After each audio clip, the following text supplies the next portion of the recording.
तर मुलांनो, आज आपण भूगोल या विषयातील गमती जमती बघणार आहोत. लक्षात आलं?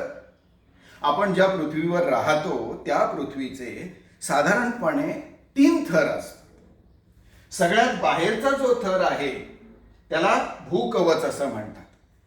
त्याच्या आतला जो थर आहे त्याला प्रावरण म्हणतात आणि अगदी आतला हा जो थर आहे याला अंतर्गाभा असं म्हणतात. सगळ्यांनी या गोष्टी व्यवस्थित लक्षात ठेवायच्या आहेत. या संज्ञा पाठ करून ठेवायच्या आहेत. मी प्रत्येकाला विचारणार आहे. लक्षात आलं? आणि समजा कुणाला जर वाटत असेल ना की बा भूगोल हा अतिशय कंटाळवाणा विषय आहे, मला तो आवडत नाही, मला काही समजत नाही, तर संध्याकाळी शाळा सुटल्यानंतर मला स्टाफ रूम मध्ये येऊन भेटायचं आहे. मी व्यवस्थित तुम्हाला सांग. लक्षात आला? हा, चल तर आता भूगोलाचं पुस्तक उघडा. धडा क्रमांक 8.